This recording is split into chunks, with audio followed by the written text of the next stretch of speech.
Hi everyone, welcome to Dave's Bonsai. It's part 2 of Mr. Jack Weichel.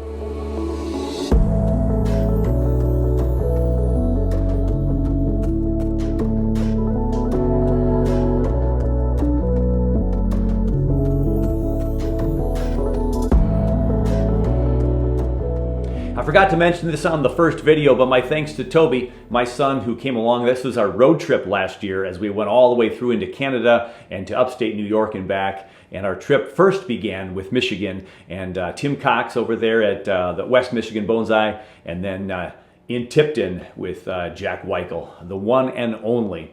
If you're interested in this in full podcast form from start to finish, make sure you check out my podcast, Up North Bonsai, which is on my website, bonsaiacres.com. So again, check out the full interview with Jack Weichel at Up North Bonsai Podcast through the website, bonsaiacres.com. We're going to get back to it. Now, this was great. So usually in my Up North Bonsai podcast, I talk about the seasons, but I usually refer to them as the solstices. And Jack had a little bit of issue with how I was using solstice, and rightfully so. I was incorrect. He was correct in correcting me, and I was glad that he did. Let's go back to the interview. If you don't mind, can we touch a little bit about seasons then? So we touched about inside a little bit and your journey there a little bit, but so we have these bonsai. Go ahead. You were using in some of your stuff talking about solstices. Yeah. And I kind of asking myself, so I really bring this up or not? Bring it up. I think solstice is a word that's defined a little different than you've been. I believe you've been understanding it as a word for spring, seasonal changes, for season. The winter solstice, the summer. I was a biology and science teacher, and so this comes from that, you know. Sure. But solstice is something very specific. Yeah. It's the time when the day and the night are the shortest or the longest? No, those are the shortest and longest. That's it. Yeah. The solstices, and then the ones where they're equal are the equinoxes. Okay. And so.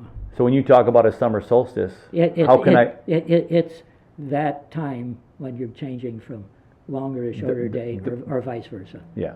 Gradually. Right. But that's, gradual, but that's the clock starts there. But the solstice is that point. That point of the longest time on where the change is going to start. Yeah. Change is going to start to go down, or on the other side it's going to start to go up. The other way. You know, yeah, absolutely. Yeah. No, that's a little different usage. For sure. No, thanks for that. Were doing. Absolutely. Yeah. We can refer to it as seasonal. Yeah. No, I think I think you should. Yeah. Seasonally. Change that. You could. You could. No, you meant it the way you said it first. We do this all the time. Somebody says, what should I do? Well, you know, you can do whatever you want to do, but you could do this. You could. It's a little softer way to say it, but you didn't have to go soft on me. It's reality. What do people need to know to take care of summer trees in the upper Midwest? You're in the Michigan area, so what really makes trees thrive here in the summer? What do you have to do to take care of them? What are the basics? I mean, all your experience, what does it come down to? Yeah, it's watering. Soil mix, a good soil mix. Water and soil mix. So tell us about watering. I fear I'm overwatering all my trees. Cutting off. Well, that's easy to do. I think these trees are being overwatered here. Okay. You know, I'm not doing it because I'm not here every day. Right. I'm here once a week, and people that are doing it, responsible for it. You know, it's been really hot, really dry. They get so dry. I'm sure we have to water them twice a day, and so they do. And I think there are a few out there that I'm trying to.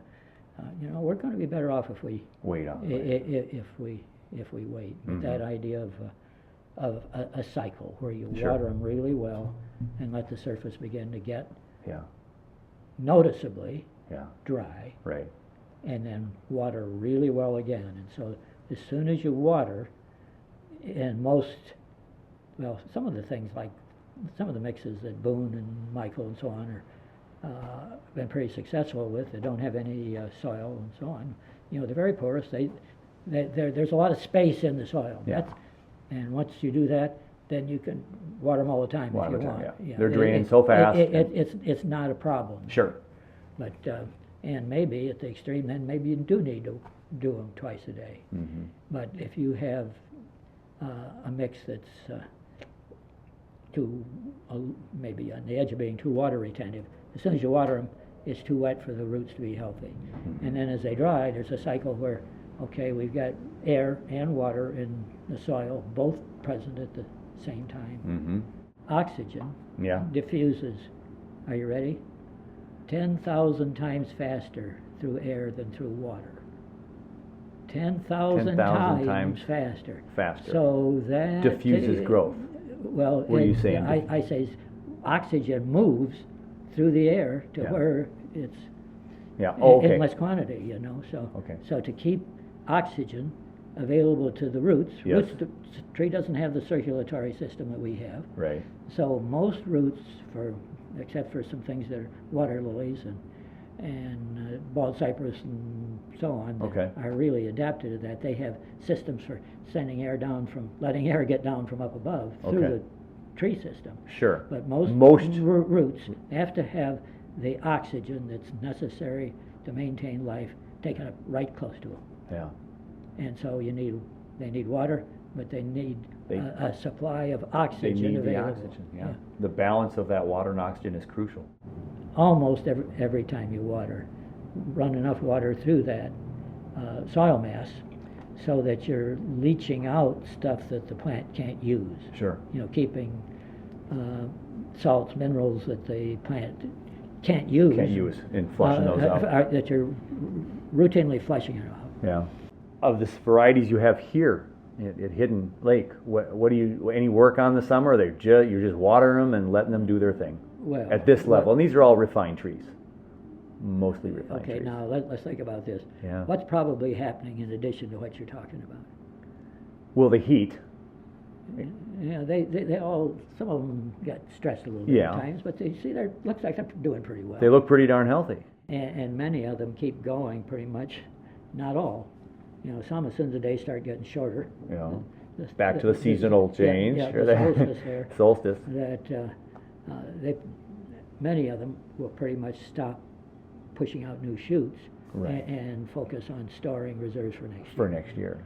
Some of the elms are going to grow, and the mulberries and so on, until the frost kills the leaves. You know, they're continually pushing out, but many of them are done. But anyway, so early summer until about right now, pretty much every time we're out here, we're shortening new shoots. Yeah. You know, I tell people it's kind of a joke, but I'm serious. You know, if you cut off everything you don't like, you have to like what's left. Yeah. And if you don't have anything left, go get another tree and follow my recipe, and that's pretty much, you're going to be successful. Yeah. Guaranteed. That's great. Not just take care of them. You know. Yeah. Do what needs to be done, and then there's the thing where you're trying to improve the styling. Okay, and really take a hard look. You know, and especially early in the spring when you can see the structure of deciduous things. Mm-hmm. Okay, and late summer, just before the solstice. Yeah. That I go through the Japanese maples particularly, and if it's not on display, take off every leaf. Yeah. And then you can see. Sure. And then the next crop of leaves is going to be smaller, of course. Right. But How often? You can see. How often do you defoliate? Do you do that once a year with those trees, with those Japanese maples? Some of them. Yeah. I know in Japan they do more than that, especially with the trident. Tridents more so. Yeah. But I've heard that. Yeah. But I don't. Some people. So we have a couple members that love and do that with a lot of trees, defoliation, and some that just not every year and not as often as some people are doing. So, and they're all in the same club. Yep. Same territory. Yep.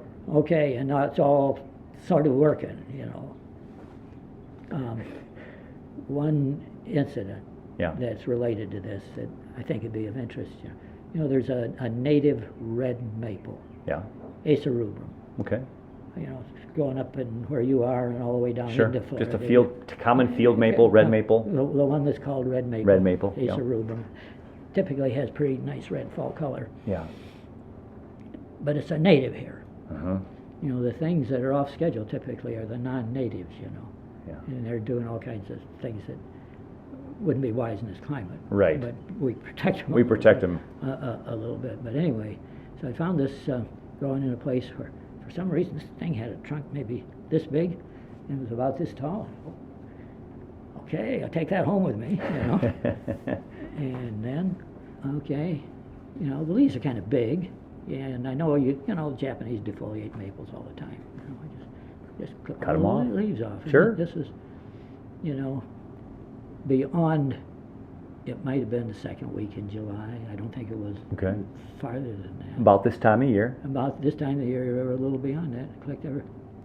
It's not growing. I killed it. No, I didn't kill it. I can scrape the bark here, and the cambium is still green, there, green. You know, the buds are healthy. Yeah, but and it's not growing. Is this going to change? It didn't. And well, should I pitch it? Well, maybe it'll grow again next year. And it did. And it did. It recovered. Yeah. It was, you know, waiting for the triggers, you know. Yeah. So there's a thing that when you ask about, okay, what could defoliating and how late you go, it's species dependent. You know, you find out. Depends. We say the word depends, right? Well, yeah, but species. Species, yeah. What kind of tree is it? Yeah. What happens in the fall with these trees? Do you wire mostly in the fall? Do you wire at all? Are you a wire person? We do some. Okay. If we don't have a sense of a need, we don't. You know, so it's not everything. Yeah. But, my personal thing, you know, that I guess that would be kind of fit in with what you're asking about, is that, you know, wiring is clearly a stress on the tree. For sure. So it requires energy reserves for the tree to deal with that. You know, and so you're weakening it going into the winter, which is a stress in itself. Yeah. And so my sense is, if you're going to wire things other than just pull down a branch or two, or especially if you do any kind of comprehensive wiring, do it in the spring. Do it in the spring.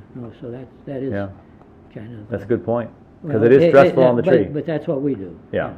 And any time that I tell you anything here, it's, okay, I'm talking about my experience and my perceptions. And, right. And clearly, not everybody's doing the same thing. Not everybody's doing the same thing, and that's why... But at the same time, we've had some success with what we're doing. Sure. Well, absolutely. You've had a ton of success. And you've been caring for most of these trees for how many years? You've been curator here for how long? Well, when this conservatory building was brand new, 1968, they began getting requests. Oh, people want tours and so on, where they hadn't had that before. Okay. The visitor center with classroom and auditorium had only been there a couple of years. So there's this surge, if you will, of interest in having somebody to talk with people when they came out here. For sure. And the guy in charge and his kind of ground superintendent, you know, and so the powers that be at the university said, okay, we need to have an education specialist down there. So I was fortunate enough to be hired as the first education specialist. That's fantastic. In 1968. 68. And that's when I was born. Yeah, well, you're younger than I am. Just a little bit. Only a couple years. Only a couple years, Jack. In 1968. And so I had these trees in Kent, you know, that I'd been working with. Yeah. And I'm coming up, and actually this is my home area. I was raised over here mostly in the adjacent county, Hillsdale County. Okay. And my parents were there. My wife's mother was there in that area. And so this was kind of a chance to come back to the home area. And I got a couple of degrees from Michigan State. You know, Yeah. So when I first came here, I had these trees that were back in Kent, you know, and I'm here. And so we had new service greenhouse here, as people, which was, you know, all's brand new, so mostly pretty open. How would you feel if I just kept my bonsai work here until we found a place to buy and a place to have the trees? Yeah.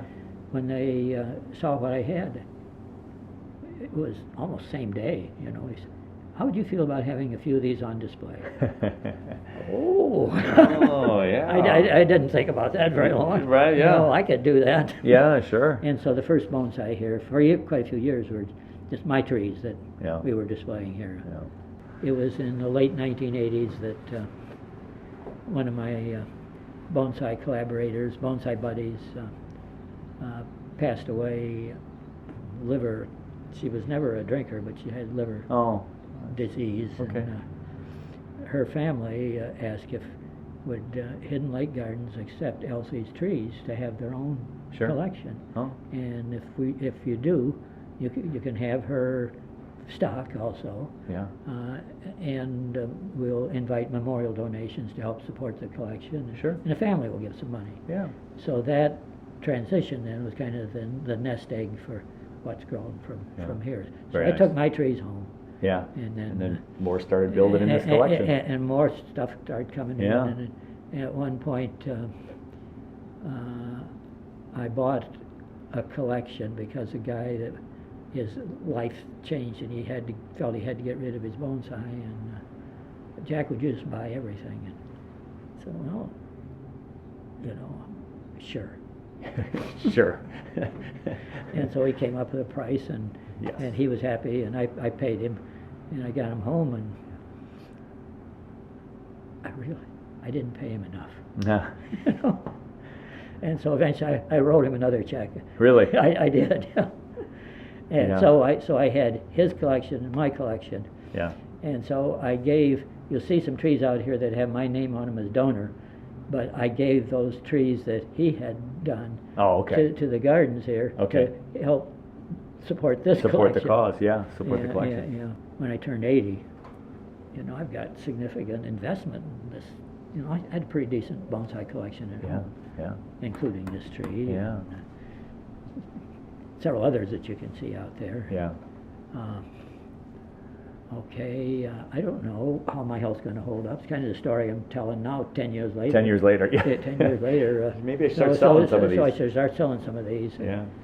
And so I had three people. One was a proprietor of the flower market down here. And Cyril Groom was one of them. And another guy, I don't know if you've ever heard Dustin Mann. He's down in Florida now. I don't think so. He was a tropical indoor guy. Yeah. Anyway, had them come as a team and appraise my trees. Okay.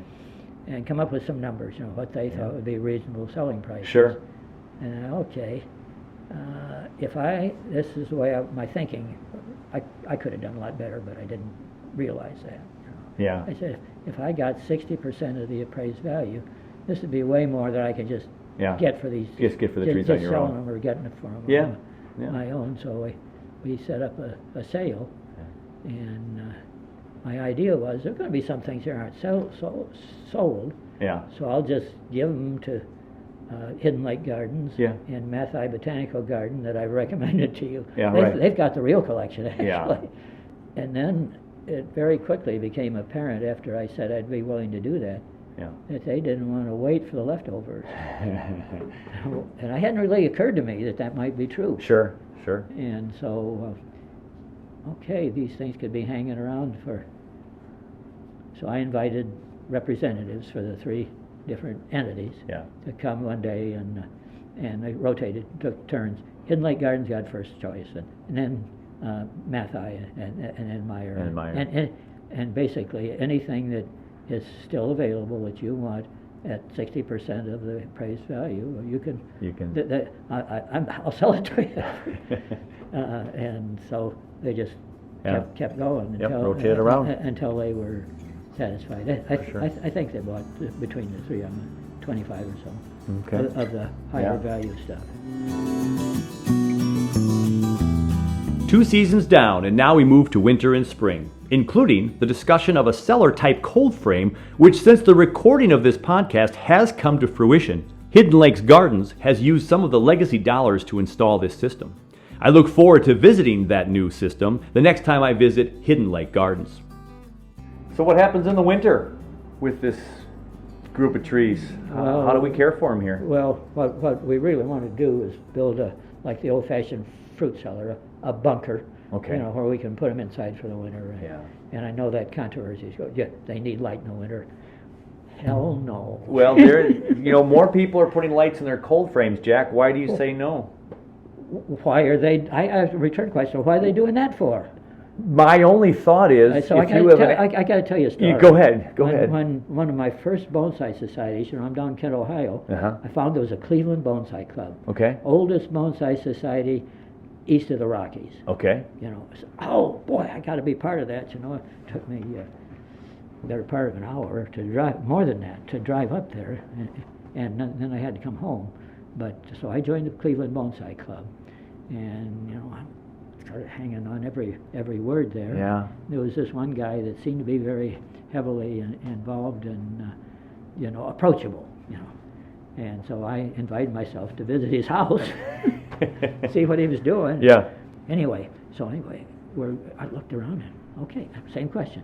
What do you do with these in the winter? I knew that would be an issue. Yeah. And he said, I winter them in my attic. And I said, you winter them in your attic? And then my next question, stupid as it's got to be dark up there, right? He said, oh yeah, it's dark. Yeah. And there's these pines and junipers and you winter. Oh yeah, they don't need light in the winter when they're dormant. That seems to sound okay. And then on the way home, I'm trying to come to grips with this. I'm thinking, well, suppose you're a little white pine up in the UP, or Minneapolis. Yeah. Under 12 feet of snow or whatever it is. Yeah. And you're a baby. How much light does that thing get? None. And so it made it through the winter. It makes the sense that it has to be programmed to tolerate being completely in the dark for an extended period of time when it's dormant. Right, when it's dormant, yeah. Because when they're bigger trees, they're getting sun in the winter. But yeah, when they're a smaller tree and they're under, but it's only the top that's getting only the top of the tree. Since then, I've known a number of people, that have wintered things. And Elsie was one of them. Husband dug kind of a bunker, and put it in there, and there was a hole in the door about this big square, with a screen over, it's kind of a little ventilation, completely into the dark. And so, well, there's a lot of mold and stuff. Oh yeah, but it's just there. Rinse it off. It's just mold. We'll clear it off when we're done in the spring. Yeah. Okay. That works pretty well. Huh. And as of this day, she's still successful. One of my good bonsai friends had in her basement a room built. So basically, it's insulating a cold room in her basement with a vent thing where she could let in cold air. Okay, sure. And then it keeps them there all winter. Keeps them there all winter with no supplemental light. And they're just fine. Well, they certainly are survivors. Yeah. I've come to realize increasingly here as I mature that we're all programmed for self-deception. Yeah. And we're really open to that concept that that's what I want it to be like.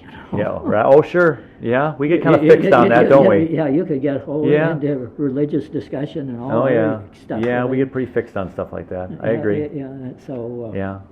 Well, spring is always the busiest season then, so is it busy here too? Oh, it's absolutely furious, We're repotting most of these things on a 3-year cycle. 3 years, huh? But there are a few that we're repotting every year. Even at this part of its developmental stage, being closer to refinement? Because they're aggressive root growers. Yeah, right. And it's a mass of stuff. Yeah. And so we give them some more rooting room. And room to grow, and room to let them push. Fresh start. So there are a few that we repot every year. We got a list. Yeah. And a few that we do every other year. Yeah. And most of them, if we haven't otherwise, it's the It's three. a 3-year. Most is a 3-year cycle. Every 3 years, yeah. And especially when we get behind, like we are right now, some will go 4. Things we think will take them, maybe 5. Have you discovered which one? I mean, again, it depends on tree variety, but when is it too early to repot, and when is it too late to repot? It's too early when the ground's frozen. It's still too early. When the ground's frozen. When it's frozen, don't repot. And there are a lot of obvious reasons for that. And if the ground is thawed in this climate, they're ready to go. They're ready to go. Yeah. As soon as the soil warms up enough. Yeah. One reason for having a bunker versus we got a couple of pits, and then we build like a big sandbox there where we fill with wet peat and plunge the pots in there. Yeah, sure. And then we got an enclosure, and we've got some heating cables under it, which. Okay. Anyway, but if we had this kind of facility that we're imagining and fundraising for, we could just go in late February, grab them, and do early spring work. Right. And put them back. And put them back in there. And so the key thing is, if you're going to do winter work, in my mind, they shouldn't freeze after. Right. Up to then, it's okay. It's okay, but if you've touched them and started working on them, we don't want them freezing again. So you're already stressing them. Absolutely. And you want them to be able to deal with that. We joke a lot about the bonsai shuffle in this craft of bringing trees in and out and in and out. I want your philosophy about, you just said, okay, the ground is thawed, bring them outside, but there's going to be cold spells in Minnesota and other parts of the region, but what do you do? No. When it's going to get cold, you really pay attention, and it's going to get cold overnight. Now we're talking about not freezing. Freezing, that's okay. Yeah. But you're talking about temperatures down toward 20. Yeah. Below 15, or especially below 20. Yeah. Then, okay, the top would take it typically. Sure. But the roots won't. Roots are going to suffer. Roots are going to suffer. If it's small enough that you can pick it up with one hand, make sure you put it indoors somewhere. Mm-hmm. Not indoors where it's heated. Right. But in the garage or a shed or something.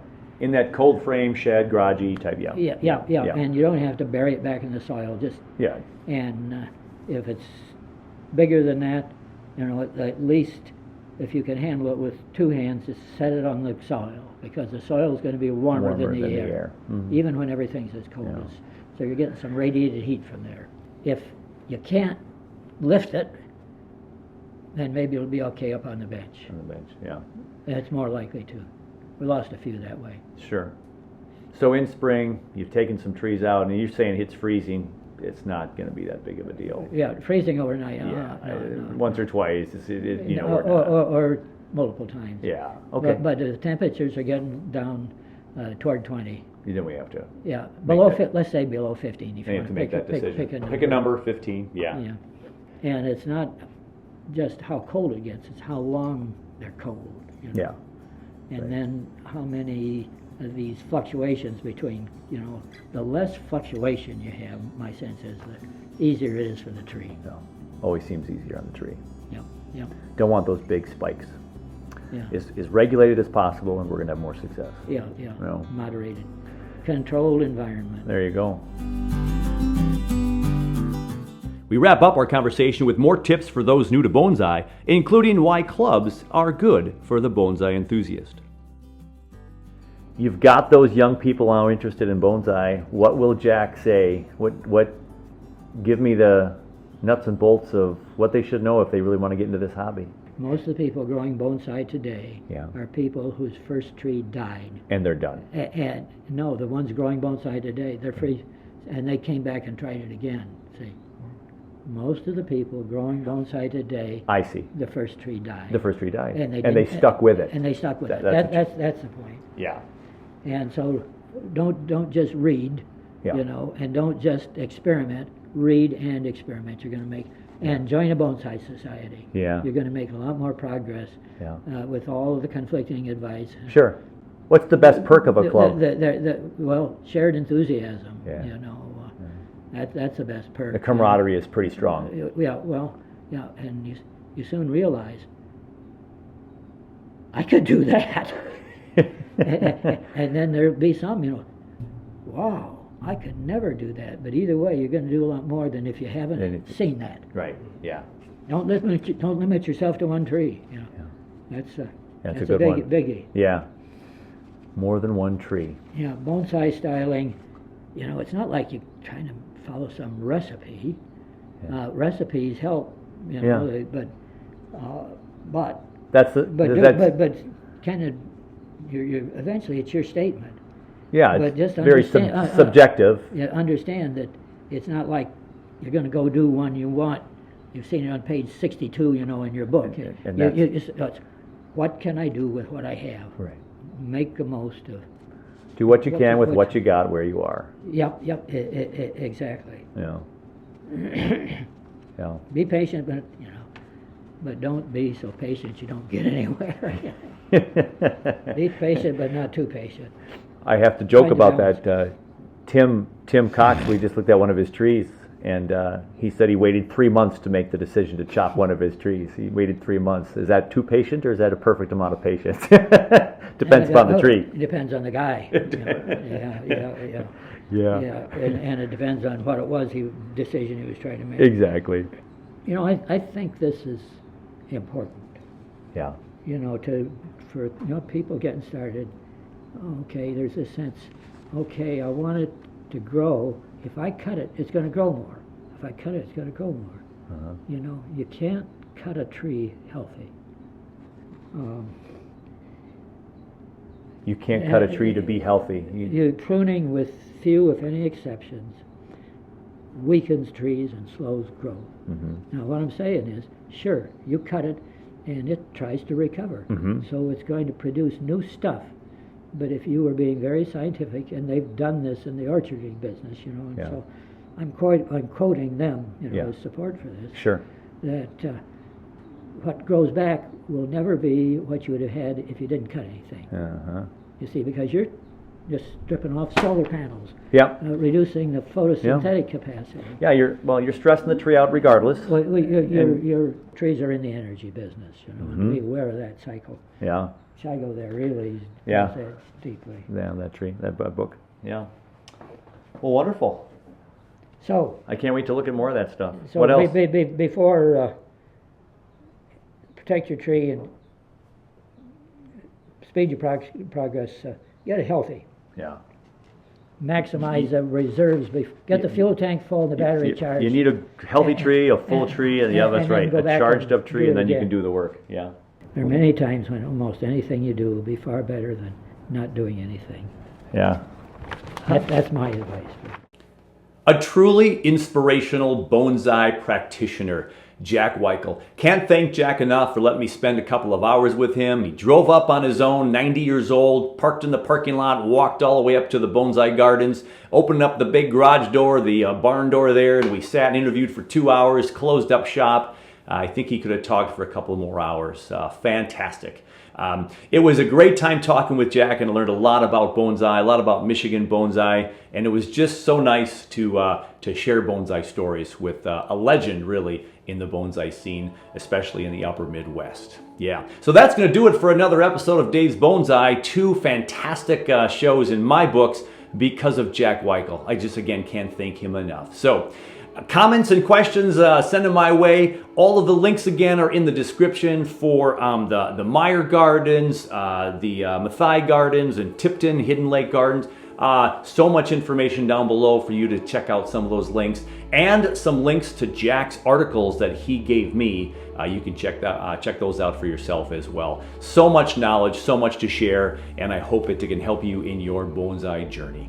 So that's going to wrap it up for another one, part 2, ready to come to a close here. So as always, take care of you, take care of your bonsai, and we'll catch you very soon on the next one.